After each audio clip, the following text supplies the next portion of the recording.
SEDAtalk Series 1. So just for the benefit of anybody that's joining us for the first time, the idea of the SEDAtalk is we've got 30 minutes on a Monday morning, the first Monday of the month. We will record these sessions, and the emphasis is on having a discussion about a hot topic, sharing good practice, and having some discussions. So if you've got any comments or questions or anything you'd like to share, resources, pop them in the chat. We will download the chat afterwards and collate those resources. The chat won't be included in the recording, but we'll take out any golden nuggets that we get. So today's session, the theme is on developments of generative AI technology, and we're focusing on the staff contributions. So we're going to start off with a bit of a tech introduction from Peter, and then we've got guests Stephen Powell and Rachel Forsyth and Gunter Saunders, who will introduce, and they've each got 5 minutes for their discussion. So it's fast and speedy, so let's get started, and over to you, Peter. Okay, thanks very much. Just a 5 or 6 slides here about what's been happening in AI and generative AI, and a lot has been happening in Gen AI. I'll not talk through the details of the slides because all the links are there and you can follow them up at your leisure. So one question that occurred, particularly over the summer, was whether Gen AI was a bit of a bubble, and was it going to all of a sudden pop and we're going to see it come to a grinding halt? Well, it doesn't appear to be doing that. And if anything, the pace of change has accelerated. And there are 2 examples. A recent study which suggests that the adoption of Gen AI is more pronounced than the adoption of PCs way back when and internet way back when. There's a study that's tried to explore that. And so it does seem that lots of people are picking up on Gen AI. And the second slide, which is on the right-hand side, is that the investment in Gen AI continues to amaze us in terms of the amount of money that's going into it. Okay. If you want a list of the sort of general trends in AI that's happening across organizations, not just educational organizations, this article from Bernard Marr, who's written quite a good book on the developments that are taking place, is a good place to start. So the article is a good place to start, and there are the 10 trends. And we can see that virtually all of them will impinge into education in some way. But the question there is, anything missing? So we thought, what are the particular issues that education really needs to be taking on board? Okay. And these are our 5 suggestions for 5 particular trends and issues that we need to really be worrying about. One is the question of a new digital divide. The students who have this technology, both at home and in the institution, as against the students who don't or have limited access. Have we got really strategies that are future-proof in terms of looking ahead to the next generation of software? 3, what will our next generation of students actually come with? We know of several colleges and schools that seem to be getting on board with Gen AI. What experience will our students have? What expertise will they have? And what will they expect to see from a university system? There's obviously all the questions about costs, all the questions about impact, and we'll come back to that later on if you wish. And finally, a question that we're going to pursue at the CEDA online conference, we'll put in a plug for that. Do we have recipes for responsible use of generative AI? And the position that we seem to be working towards is no, we don't, and we need them fairly quickly. Okay. Also, the other thing that's happening in the Gen AI industry is that the companies are trying to get us into new relationships with our software. And this is an interview just the other day from Microsoft. And if you look at that piece of text which I've highlighted, what they want you to do is get into an ongoing conversation with Copilot, your AI companion. It can help you, it can support you throughout your entire day across almost anything that you're working on. And there's an implication that can also do a whole lot for your social life, your planning of travel, where you're going to eat tonight. So becoming rather than a tool, which was maybe where we started off with ChatGPT, It's going to become your companion. Travis. And you will trust it. You will feel it's more personal.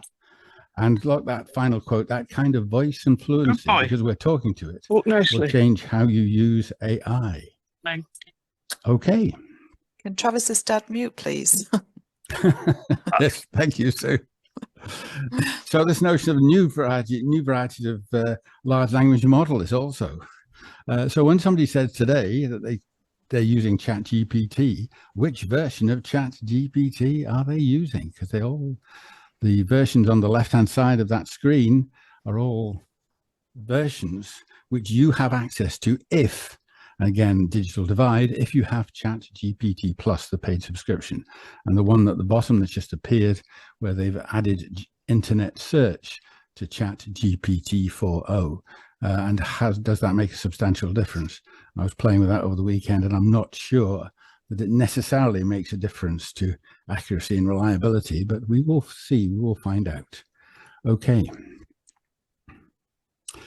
And in terms of examples of new applications and new ways of doing things, have a look at Google Notebook, which has been described until almost the other day as an experiment. They're now trying to move it into a proper product, and it's currently free. Effectively, if you load a document or a set of documents into Google Notebook, it can then produce automatically that list of things on your right-hand side of your screen there. The frequently asked questions, the study guide, the table of contents, timeline, all of a sudden appear as if by magic. And if you press a further button, you get a podcast, a two-person conversation based upon the documents that you have loaded in.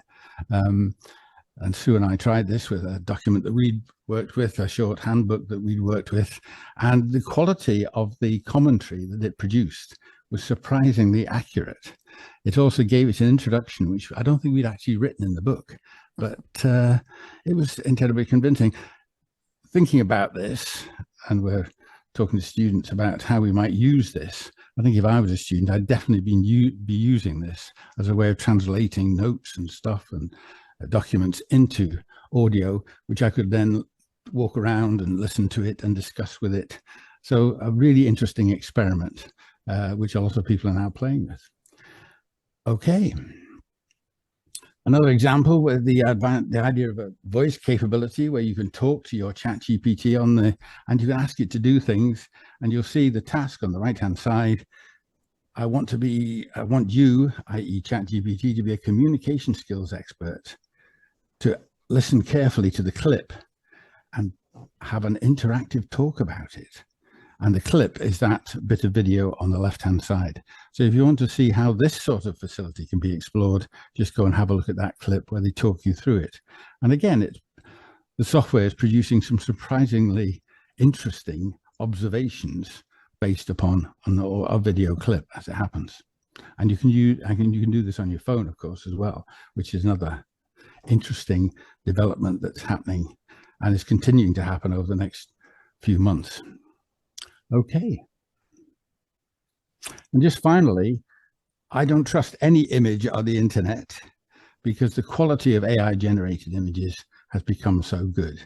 And if you want to test that on yourself, try the AI deepfake test at Leon Fursey's website. And the link is on the slide there. I failed the test, but I refuse to divulge what I scored. So the technology is advancing incredibly quickly. It's advancing into different areas. It is advancing into portability. And certainly with Apple Intelligence just around the corner, so that your Apple iPhone, provided you have a very new one, will do all sorts of interesting things over the next 6 months, over this next academic year, really. Okay, Sue.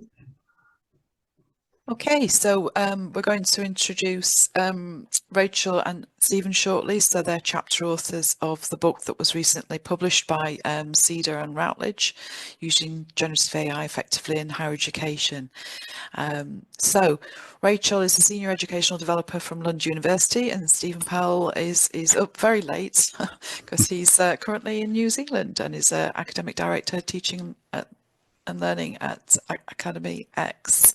So we have asked Rachel and Stephen if they can give us 5 minutes about their book chapter and talk about what the named themes of the chapter are, what they would like readers to take away from it, and whether there's any updates or further developments we should know about since it being published earlier this year. So over to you, Rachel and Stephen. Oh, we failed to decide who would start off. I think I'll start off. It's okay. I'll get us going. We'll keep talking. So I suppose we're just going to talk rather than kind of share slides. And we've sort of planned a bit about this. And I suppose what's worth, or what we were kind of reflecting on, is the chapter that we wrote, which is the one that was just referred to. Wrote about a year ago now, so that's when it was finished, and it was in response to that kind of mad sort of panic that we had in 21, end of 21, start of 22, when generative AI burst onto the scene. Sorry, start of 23, and so when we wrote the chapter, we really wanted to examine this interplay of generative AI capabilities with the principles of assessment and feedback. That was what we were trying to do, because we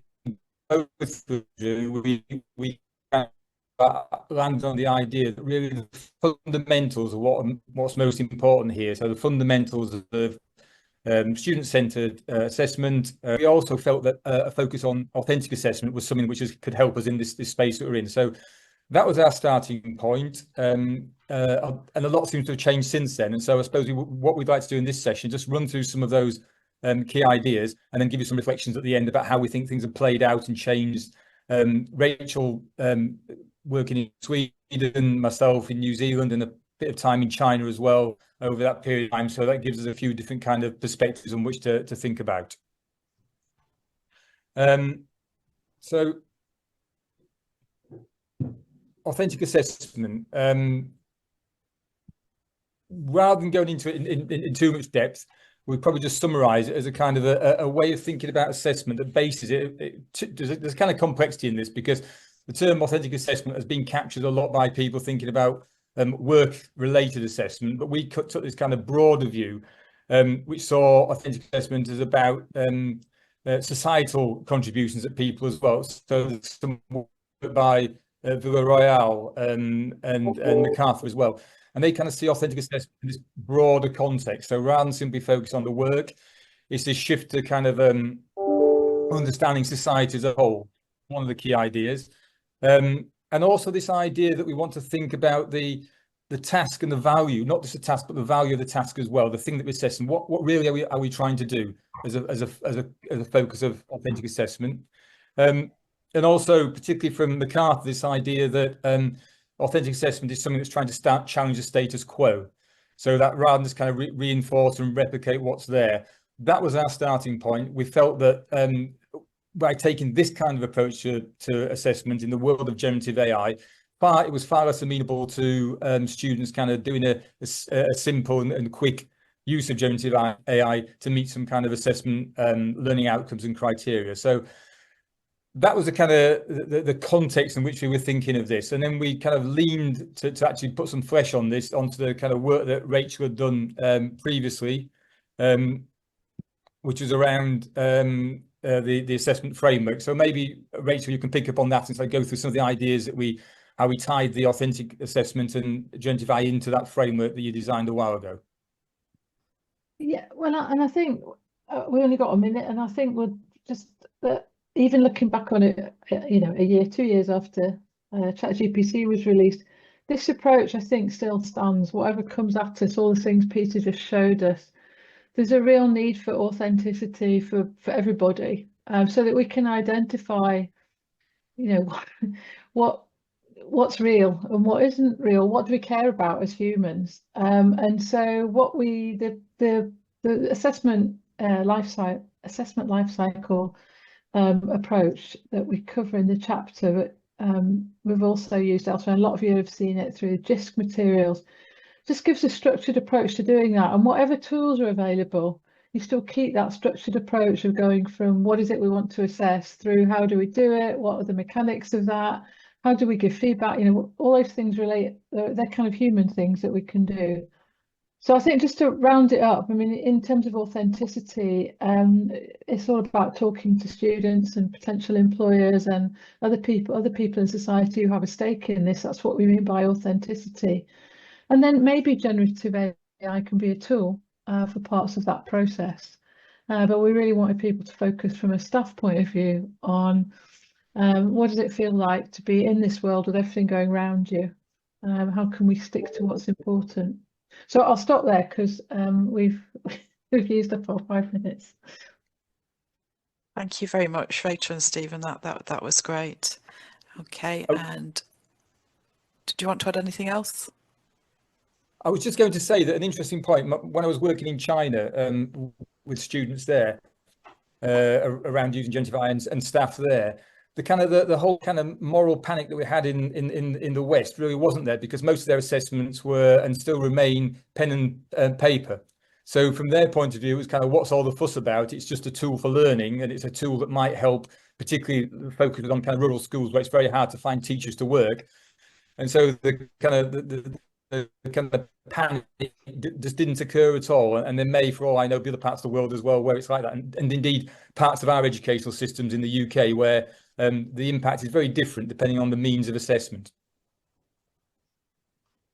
Great points. Thank you. Right, over to Peter and Gunter. Okay, thank you. Gunter, tell us about your role at Westminster and what Westminster is doing with generative AI. Sure. So I'm the Associate Director, Digital Engagement and Library Services at Westminster. I'm also the institutional lead on, and was tasked to be the lead from about March of 2023, when ChatGPT hit the headlines. I think it's fair to say that Westminster has, from the outset, embraced generative AI. We're trying to actually move away from using the term embrace and instead urging people to engage with it. But I would say that at the outset, we embraced it. We were very positive about it. We saw potential in its use by both academic colleagues and students. And we've tried very hard through the policy that we've developed and the guidance we've developed for both students and colleagues to get to create an environment where students can use generative AI in legitimate ways, and where academic colleagues can try to find ways that generative AI can support them in what is, clearly a very difficult role to fulfill these days as a teacher at a modern university. And have you been successful in that? Because you talked there a minute ago about responsible kind of ethical use of AI. Have you got a clear definition of that, and the students and staff sharing that? Well, I'm not sure I have a clear definition. Well, I'll probably try and get to one if you really want me to. But what I think the best answer I can give to your question is, as in every institution, there are those that lead the institution and manage the institution. And I would say that we've done an awful lot of things that will help them to see that Westminster is in a good position, both ethically and practically, in terms of exploiting generative AI. So the big thing though is taking that strategic view at the institutional level and translating that into implementation at local level. I wouldn't even want to begin to pretend that we've done that as well as we would have liked. In fact, we don't quite know what's happening really at local level, but we certainly are making the biggest efforts we can to try and bring local departments together with their students to discuss the issues, to discuss the possibilities. And in that way, what we're very much hoping to do is create an environment where people are talking about generative AI and what it means to them, what the positive things are, but also what the negative things are, and what paths both students and colleagues can take to use generative AI and exploit generative AI in sensible, meaningful, fair ways. Any particular success stories from that point of view, where staff are using it and it has having some kind of impact, positive impact? The positive impact information or data we've got is scarce, but the range of uses that academic colleagues are making of generative AI are quite broad and range across all kinds of different things that happen in the classroom, but also wrap around the whole learning and teaching function. When, as you know, Peter, I found out last night from you that I got the date of this wrong, and it was happening today rather than in December, I actually very quickly this morning analysed the most recent survey we've done from academic colleagues, where they have an opportunity to answer a bunch of quantitative type questions, but also to tell us a little bit about how they're using generative AI. And I've got a table which summarises this and the kinds of things that the kind of like the types of use go across lecture, class preparation, assessment design and feedback, student support and guidance, teaching to students, innovation and critical thinking, admin tasks, resource development, research, professional development, and content creation. So it's a wide range of things that collectively academic colleagues are doing. I suspect there is also a great deal of activity that we don't know about, because this is a survey of what, 1,200 academic colleagues. We've had 151 respond. We've got a rich collection of information about what they're doing, but there are silent voices out there that may be doing other things. I mean, I know I'm actually been slightly, I'm not sure how I would describe my reaction, but more than a few academic colleagues have just willingly said to me that they upload student work, for example, to ChatGPT, primarily to find out whether ChatGPT has actually written it, which is a rather foolish thing to be doing. But I think that the level of, perhaps the level of understanding of what you can be doing with these tools and what you shouldn't be doing with these tools, the level is not as good as we would like. There are still 20% of our colleagues in this 151 who've never used generative AI at all. There's 11% or 10% roughly who say they haven't used it and they're not interested in trying it at all. Those are things that we'd like to try and break down a little bit and address going forward. And just a final question, Gunter, what do you, any big issue that's on the horizon that we should be worrying about in terms of staff using Gen AI? I think the biggest issue for me would be probably the extent to which we've been able to penetrate the use of the good tools that we have within the university. So what we'd like to try and do is steer people not totally away from free out there tools, but we'd like to steer people towards the tools we've got in-house for things that perhaps are slightly riskier to do than with free tools. So we'd like to get to a position where everybody is confident that they can understand, well, if I want to do this, I shouldn't really use an external tool for that, because I'm going to be sharing things I shouldn't be sharing. So I'll have to try and use an internal tool. However, there are lots of ways that you can use free out there tools quite safely. A very common use, I know, for ChatGPT amongst our academic staff base is to enhance feedback for students. So they're just writing notes, and then they're saying to ChatGPT or sometimes Claude, can you make this a little bit better for me? Can you make it more feed forward like? Can you make it more encouraging or whatever? Okay, thank you, Gunter. Pass it back to Sue, and we will now throw the floor open for questions and comments. Yeah, stop sharing there now. So any questions, anyone? There's I've not been able to see the chat. Is there anything? So a little look in here. Rachel's shared some resources.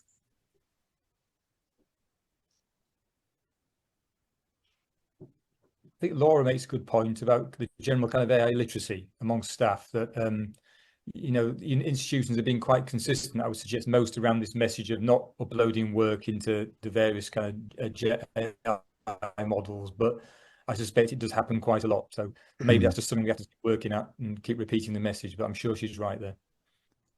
Yep. Anybody want to raise a question? I'm just still scrolling through. I think also Giles has commented on that as well, but slightly differently, that if we upload papers to the systems, I mean, I'm quite keen to try those capabilities in Gemini. But even on things I own the copyright of, I'm quite nervous about what's going to happen to it afterwards. So yeah, I mean, will the publisher be annoyed if we upload a whole manuscript? Because even though you own the copyright, you give certain rights away, don't you? So I think there'll be lots of discussion about that in Notebook. There's also conversation about publishers that are actually doing that behind the scenes that we weren't aware of. I think one of the reasons why a lot of people have picked up on Notebook is because of the claim that whatever documents you upload to it stay on your machine. They don't go zooming back to the cloud. And I hope that is true. I think and Microsoft Copilot for Office also makes that promise if you log in with an institutional account. But Werner's got a great question there. I hope you don't mind the question, but I think for a really great book about AI, it will be interesting to know how has it supported you.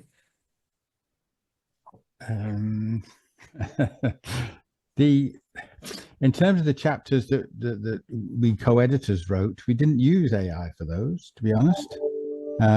It was all pure spontaneous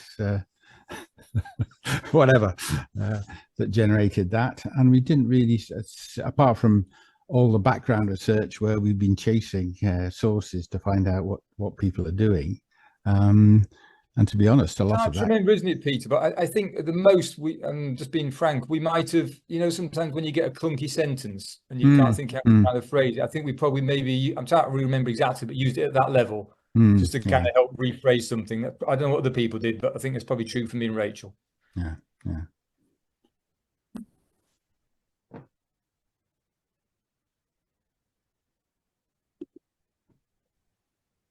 Any other questions from anybody else? Anything that they want to share, how they're using it successfully or otherwise? Question from Ellis, is it? How can we support staff to understand inclusivity issues? I mean, I think that's one thing that having now played with a whole variety of tools, of Gen AI tools, not just ChatGPT, and also having played with, you know, the subscription service rather than just the free service, that whole question of the digital divide, which we have now created, to be fair, or at least the Gen AI industry has now created because of the different levels of subscription. That really worries me in future in terms of, you know, what I think there's a JISC survey which suggests that the totally equipped student for 2025 should spend 80 quid a month on subscriptions. So they've got the image generation, they've got the text generation, they've got the voice capabilities, etc., etc. How many of our students are going to afford that? Giles has mentioned there's some good work using generative AI to help with accessibility work. If you've got any specific links, Giles, that would be great to share. What tools have people found effective on more administrative academic tasks? Yeah, they're likely to be popular. And if anybody sends comments in, we're very happy to add them to the list of stuff that we send out after this webinar in terms of sources and resources.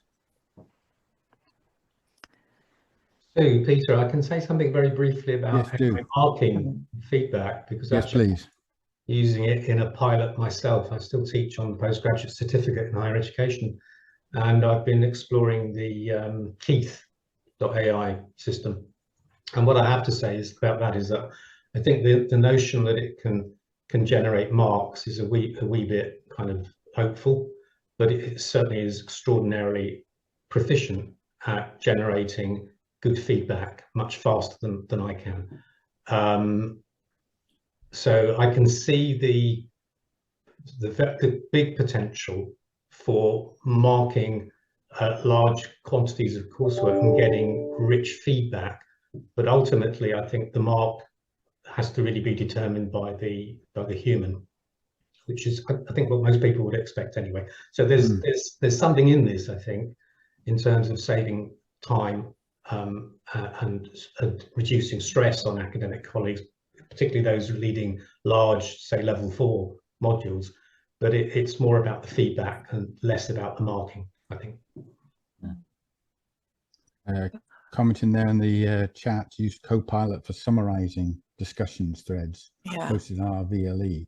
Certainly, I've used it for various summarizing tasks, and of course, Notebook does that kind of summarization as well. And it does seem to be very good at that.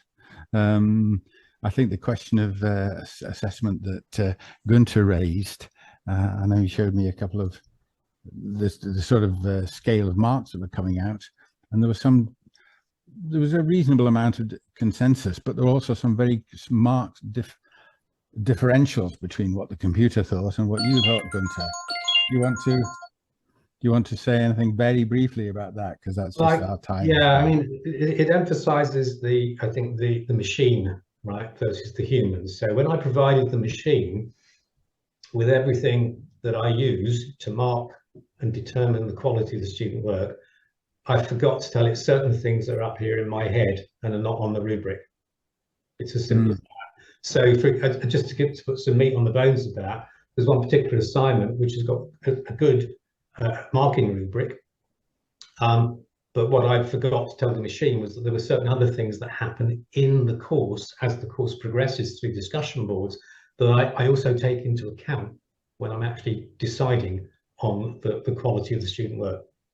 So you have to actually provide the machine with everything. You might then, I think if you do that, you might then get it to come up with marks that are quite close to yours, possibly. But I still feel that this, if anyone has a vision of a machine marking all the essays and all the marks going back to the student, I think they're being a bit kind of daft. Nobody really wants that, number one. The best I can see is that instead of me being the first marker of the work, I become the second marker of the work. And the machine is the first marker. And I know we don't have much time, but some colleagues in Singapore recently showed me Gradescope, how they're using that for doing exactly that. And although I'm very against taking the human out, which is what a lot of people ask me about, they're using it in quite a safe kind of way with the kind of assignments that have analytical marking, so looking for actual points in it. Was quite impressed with it. And anything more holistic, I think, is slippery slope to removing the teacher from the system, which, again, as you say, we don't want. I think we could probably end on that. It's a point of agreement that we definitely don't want to give it all over to the machines. Our next session will be in a month's time, first Monday of the month, and we'll try and we've got some guest speakers coming along to try and focus more on what the student experience might be of Gen AI and how that might be changing. Any final words from you, Sue? Just as before, promotion will be through the SEDA gist list, so the email list will send out that, and also links to the recording, which is on the SEDA website, and we'll also promote through LinkedIn and X, and hope you can join us in December. And join us in late in November for the SEDA online conference, which is free to attend. Absolutely. Thanks very much, folks. See you next month. Bye-bye. Bye-bye. Thank you.